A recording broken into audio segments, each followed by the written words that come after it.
Expo Ternero, la exposición ganadera de cría de mayor excelencia del país. Muestra comercial y el mayor remate de invernada con la mejor selección genética de la ganadería pampeana. Expo Ternero, 11, 12 y 13 de abril. General Hacha, La Pampa. Cuando yo me instalé acá en mi profesión, era toda una aventura, porque era una inseguridad. Yo no tenía ni cargos públicos ni nada, así que era el trabajo personal. Y en ese tiempo, un médico en el interior ganaba bien. Digo, ¿en qué hago la inversión? Digo, porque si a mí me ocurre algo, yo pensaba en mi familia queda sin nada. Entonces dije, no, como tenía relaciones con gente de campo, me dedicaba al campo. ¿Por qué? Porque no demandaba tanto tiempo, que podía demandar un negocio, una cosa de ese tipo, y en realidad la actividad más importante aquí era el campo. Y así empecé, y empecé con, no me olvido más, 60 vaquillonas, y cuando compré las vaquillonas, digo, otra de las anécdotas, la compré a un pariente de mi señora, entonces la fui a ver igual que si hubiera visto cualquier otra cosa, ¿no? Entonces tenía la plata justa, porque me habían dicho cuánto podía salir. Entonces el que me la vendió, que es muy amigo mío ahora, Omar Otero, entonces me dice, en ese tiempo no me tuteaba porque recién nos conocíamos, me dice, usted, dice, se olvida un detalle. Digo, será la plata. ¿Qué detalle? No, que usted necesita dos toros para estas vaquillonas. Ah, la flauta, ya me desubicó el presupuesto. Digo, ¿cuánto cuestan 2 toros? Bueno, me dijo cuánto costaba, digo, bueno, sí, pero puedo tardar 2 o 3 meses en pagar. Sí, no hay ningún problema. Así que eso demuestra que lo que conocía no era mucho. Pero me valió mucho mi profesión. ¿Por qué? Me vale en este momento. Porque en el consultorio yo hablo con el paciente, todo, y después siempre le saco el jugo en lo que puedo de lo que sabe, y de la gente que yo me doy cuenta que sabe. Y ahí aprendí muchas cosas que fueron aciertos, otras que no fueron tales, pero aprendí mucho. Y me relacioné con gente que sabía, y preguntando, la gente aprendió así. Este establecimiento debe tener más o menos 50 y tantos años. No llevo bien la cuenta, aunque le puedo enseñar algunos cuadernos de 40 y tantos, 50 años. Tengo un llorón sembrado que tiene 40 y tantos años. Y todavía está. Y va a seguir estando. Por eso soy un defensor del llorón. Uno de los primeros que empezó a sembrar llorón aquí fui yo. Es feo hablar en primera persona, no lo hago con ninguna. No me gusta hablar en primera persona. Pero fue porque lo conocí personalmente a Cobas, que fue el de INTA, que introdujo, una vez vino a Rotary. Y entonces me interesó. Empecé a charlar con él. Le digo, ¿qué le parece? Digo, en mi campo, sí, mire, usted el llorón lo puede sembrar en cualquier lugar, le va a costar trabajo al principio, pero después va a tener muy buenos resultados. Y así empecé a sembrar llorón, soy un defensor del llorón, y él me dio todas las recomendaciones que yo necesitaba. Yo tuve interés de criar hacienda buena, en el mejor sentido, ¿no?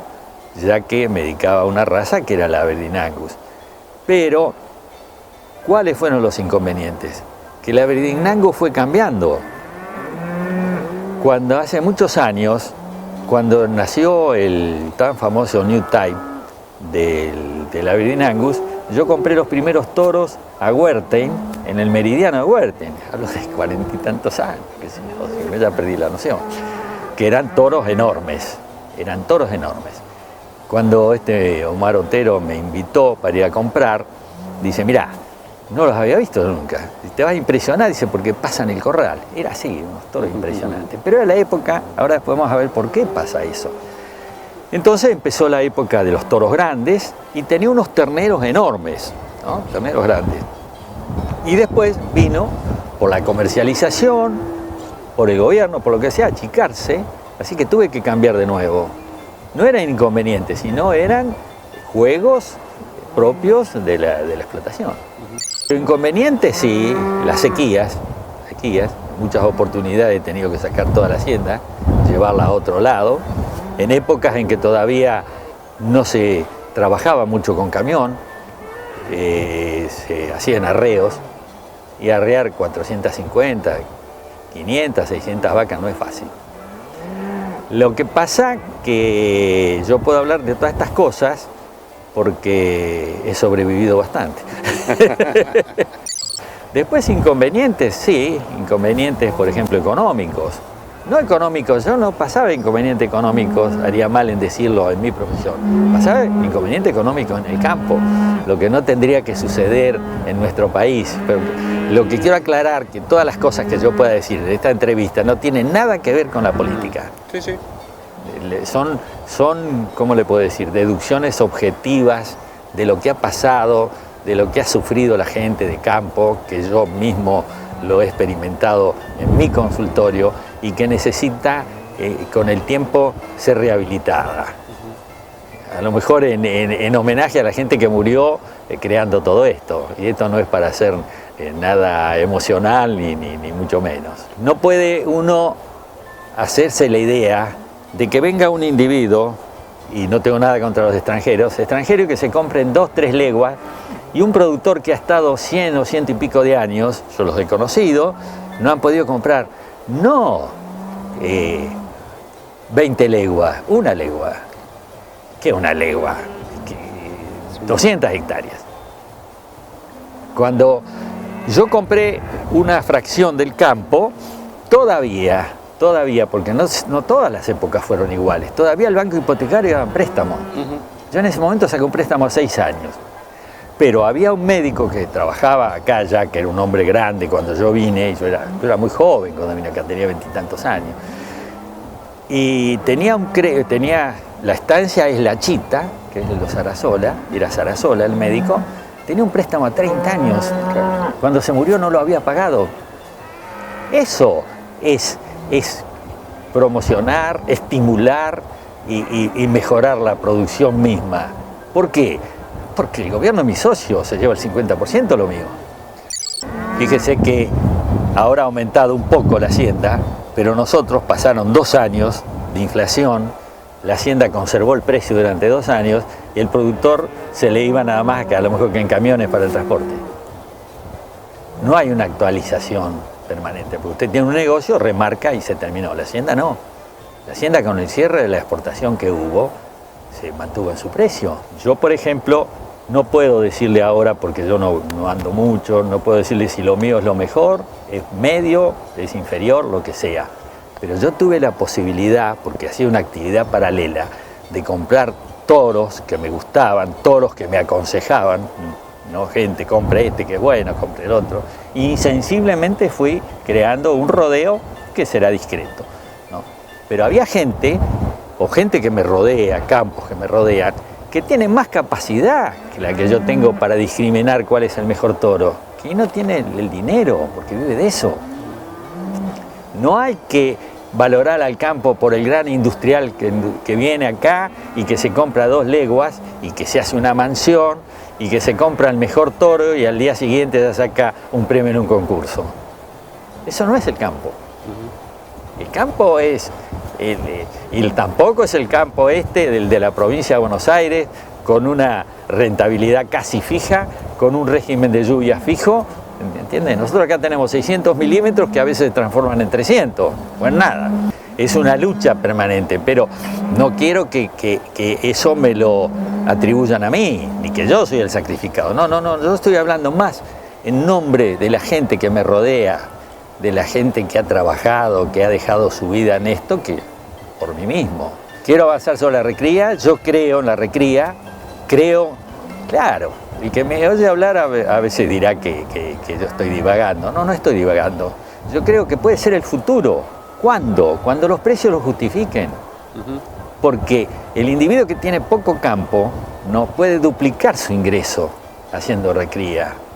Porque en vez, hace un feedlot adjunto, en vez de vender el ternero, él vende el novillo y le da el valor agregado. No es una utopía, no es una cosa que uno invente. No invento tampoco que si la demanda es grande, va a venir un industrial y se va a poner una fábrica de alimentos acá en Hacha. ¿Por qué? Porque en Norteamérica existe. No lo invento yo. Claro. Los feedlot para la Argentina es una nueva palabra. Feedlot cuando yo empecé en el campo no existían los feedlot. Era todo a campo. Yo ahora hace 2 años que empecé a hacer inseminación. Porque por eso yo siento mucho que no esté Gustavo, porque usted me preguntó las diferencias que había. Bueno, Gustavo está más interiorizado con la tecnificación del campo. Porque la tecnificación del campo en la Argentina no es tan reciente.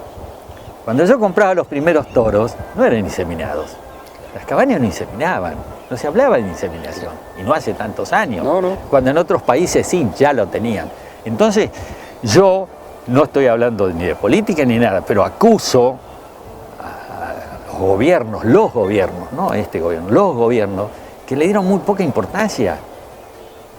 Y que en el futuro nosotros tenemos que buscar los ministros, secretarios y gente que tiene la gran responsabilidad de tener a su cargo las explotaciones, porque de ahí salen las directivas, de que sea gente capacitada. La Argentina lo que tiene, no en eso, en todas las actividades tenemos que jerarquizar. En la Argentina tiene que valer el que sepa, no en esto, en mi profesión. ¿Me entiende? Sí, sí. Entonces, primero la capacitación y después los concursos, ¿no?, que demuestren que ese individuo es capaz de desempeñarse en ese cargo. Yo respetaría al presidente y los ministros que son cargos políticos, pero por debajo, todos técnicos y capaces. Entonces tendríamos otro país. Bueno, la Expo fue todo un acierto, indudablemente que yo lo felicito a la gente que se ha dedicado a eso. Hubo exposiciones del ternero. Yo traje uno de los premios que obtuve en el año 70 y tantos. En el año 70 y tantos se hacía. Yo haría unos premios del ternero, una exposición del ternero, después se dejó. Ahora, con otra visión mucho más amplia, lo retomó ahora esta comisión que está haciendo la Expo. Y ya lleva 2 o 3 años, más o menos. Bueno, es un estímulo para el productor, lo estimula a ser competitivo, que es muy importante. Yo en realidad no he sido competitivo, ahora a lo mejor lo soy, ¿no? Porque todos tienen su ego, ¿no? Pero yo lo hacía para hacer. Bueno, entonces va a surgir, y Dios quiera que este año haya mejores terneros que otros años. Y hay que valorar, pues ese es un esfuerzo para mejorar. Las carnes nuestras, a pesar de todos los altos y bajos que ha sufrido, y sobre todo los bajos que ha sufrido, es una carne reconocida a nivel mundial. Los únicos que no queremos que la conozcan somos nosotros. Es algo que no se puede creer. Dicen que hay que poner los huevos en distintos nidos. La Argentina no hace eso. Estamos hablando de nosotros. Y en esta forma defendemos la economía del país. ¿Por qué? Porque la demanda de alimentos es ilimitada. Nosotros podemos hacer un calpón, ¿no?, o hacer como Henry Ford con ídolo Ford, de un día para otro. En cambio, esto no se hace de un día para otro. Los ciclos son largos, ¿no?, y cuesta mucho. Este año íbamos a llevar hembras. No las llevamos porque las recreamos. Si hubiera vaquillona, a lo mejor sí. Vamos a llevar terneros nuevamente, todos los años estamos presentes. Tenemos, como todos, el interés de ganar, por supuesto. Cuando uno va a una competencia quiere ganar, pero lo digo con toda sinceridad, desearía que cualquier productor de los que conozco y todo tuvieran el premio, porque ya se lo merecen por el hecho de haber prestado atención a eso y llevar a competir. Nosotros lo seleccionamos dentro de la capacidad que tenemos para hacerlo. No es que, lógicamente, en los 50 años perdí el tiempo. Nosotros seleccionamos nuestros propios animales. Por ejemplo, cuando nosotros hacemos la venta de vaquillonas, primero seleccionamos las vaquillonas con que vamos a reponer las vacas viejas acá. ¿Entendés? Tratamos de que no haya consanguinidad. Sabemos qué toros le tenemos que echar. ¿Entendés? Tenemos por eso me hubiera gustado que te hubiera gustado, porque Gustavo entró ya en mejor tecnificación que la mía. Cuando yo recién vine aquí de Nacha, que es interesante, tanto que le hablé de la historia, de lo que sucedía, había un solo veterinario. que se llamaba, era Bocio. Y vivía en Buenos Aires. Así que el individuo venía una vez por mes, daba una vueltita. Cuando recién empezamos a vacunar contra aftosa, la aftosa tiene una historia trágica en la Argentina. En esa manga, yo venía a las 5 o las 6 de la mañana porque vacunábamos nosotros. Y me tenía que ir temprano para atender el consultorio. Entonces vacunábamos nosotros. Otros ni vacunaban, compraban la vacuna, daban el certificado. Así no fue con la aftosa. Por ejemplo, a mí vino esta veterinaria y me dice, mira, le convendría vacunar contra la brucelosis. Nadie vacunaba contra la brucelosis, no había obligación. Yo vacuné contra la brucelosis. Y esa era lo que empezó la sanidad. Ahora tenemos una buena sanidad. Y Gustavo fue incorporando, a veces con los cuestionamientos que podía haber hecho yo por los costos, lo reconozco. Él fue incorporando nueva tecnología, como joven que es, y como van a hacer todos. Pero la tecnología es algo inevitable de incorporar al campo. ¿Por qué? Porque da mejor hacienda, da mejor calidad y además número. Lo que necesitamos los argentinos es número de animales. No podemos faenar hembras. Tendría que estar prohibido vender hembras. Porque como le explicaba, si necesitamos 3 o 10 o 20 millones, no hablamos de 2, de animales vacunos para ser competitivos, bueno, no destruyamos la fábrica. Nosotros tenemos otro campo, que es de monte, que no hace muchos años, ¿no? Tiene un espíritu nada más que comercial, la recría de la hembra. Es decir, que yo pensaba que yo vendía la hembra en la cual vendía genética y que otro individuo le daba el valor agregado. Preferí darle el valor agregado yo. Y en ese momento la ventaja también por otras razones, porque el monte a nosotros nos permite tener hacienda que se puede comercializar en cualquier momento de su ciclo, si viene un momento difícil, y además que necesita menos atención. La recría vos lo dejás en el monte, se arreglan solas. No tenés que andar a ver viendo si hay la aparición necesaria, la cantidad de toros que en el monte duplica prácticamente la que podés tener en la planicie. Entonces, lógicamente fue por todos esos factores que nos decidimos a recriar. En cambio, a mí me gusta mucho. El cambio de monte tiene muchas defensas, tiene sus problemas como lo tiene la planicie. Pero cuando la planicie está seca, el monte se empieza a secar.